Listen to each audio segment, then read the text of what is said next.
let's move over. I believe this is going to be the first fight of the main card, and it takes place in the featherweight division as we have UFC newcomer Curtis Campbell coming in at -200, going up against Danny Silva, who comes in at +170.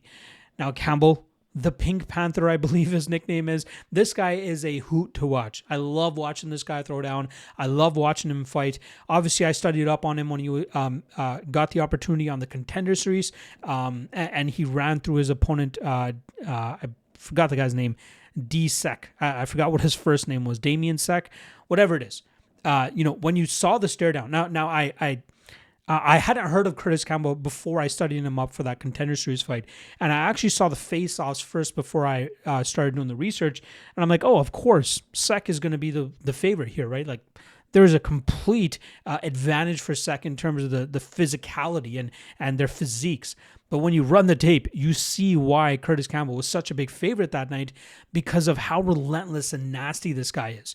He doesn't train with a big camp or anything out there in the UK, but he's made it work. I think he only had one loss as an amateur, but he's now 8-0 as a pro. He has a few titles to his name on the regional scene as well. He's finished 6 of his 8 pro wins, but has the cardio to go into deep water and still be effective if he needs to. But this guy is a honey badger in a sense, right? This guy's just so aggressive, gets his opponents to the ground almost immediately, works to dominant positions and neither gets submissions or TKOs. His striking is obviously not that bad either because he does a good job in terms of staying safe defensively and then finding those openings to shoot takedowns or engage in the clinch. And then he's very deceiving with how strong he is as well, especially when he gets that body lock position. He does a great job in terms of getting his opponents down. And even if his opponents work back to their feet, he does not get broken, in terms of his confidence. He just gets back to it and gets back to his game. There is very little tape, if any, on Campbell in bad positions or settling for bad positions. The only one that really came to mind was when he went up against, I think it was Matthias Lima. Matthias Lima, when he won the FCC title, he got a dominant back position, but eventually got shook off as he was going for a finish. And he only spent about 5 to 10 seconds on his back before he eventually scrambled and got the dominant position right back. So I love that about fighters. I love fighters that do not settle for bad positions. And Curtis Campbell is one of those guys. Even in the striking game, right? He always keeps the pressure. He throws a lot of feints. He shows a lot of level changes, and he gets to his style. This kid has a big, big future in the UFC. I think this is one of those kids that, the type of career that Paddy Pimblett will hope to have had once it's all said and done. Obviously, Paddy up there in age now compared to Campbell, or at least older than Campbell. But Campbell, 23 years old, the world is his oyster essentially, right? If he continues to fight at this skill level, this kid's going to be a champion one day for sure. Now, he's going up against a tough first challenge here in the UFC. Danny Silva, coming off of a decision loss to Kevin Vallejos back in August, I believe it was. Only one judge gave 1 round to Silva in that fight against Vallejos. Outside of that, Vallejos outstruck and out-damaged Silva. He was just landing bigger shots, landing the more eye-catching shots, and that's kind of been the issue in Silva's game in the past.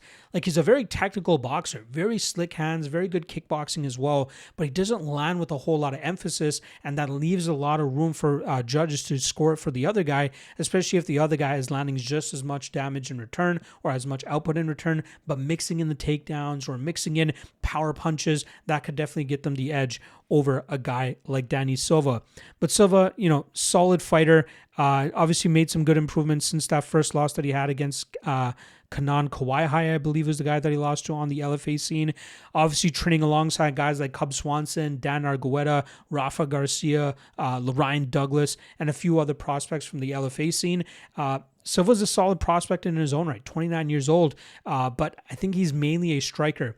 His grappling defense is not all that bad, which is why he's often fighting guys in the striking game more than anything. But I think if he fights a strong enough wrestler and grappler, that's where we'll see that side of his game kind of get exposed. And I think that's exactly what he's fighting this weekend in Curtis Campbell.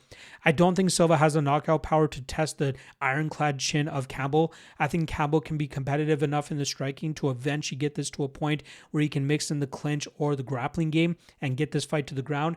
And then from there, I really think he can cause Silva big damage. And I think he even leads to a potential Campbell finish here. So, this is one of those spots. I've talked about it all year. You have a Contender Series dominant performer coming into the UFC as somewhat of a chalky favorite, roughly around that minus 200 range, going up against a veteran in the UFC, although Silva's only had about 3 fights in the UFC, and that guy finds himself as a plus 170, plus 150 underdog. And I often like to lean on the guys that are the UFC veterans, right? Like we did with Rodolfo Belito against Luke Fernandez a few weeks ago. Sometimes, or I'd say more often not, that probably pans out better.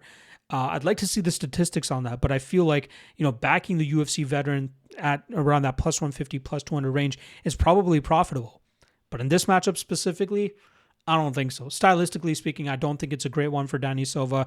I think we'll see Campbell get to his game, and I think we see him eventually find that finish, either TKO or submission, but I really like Curtis Campbell in this fight.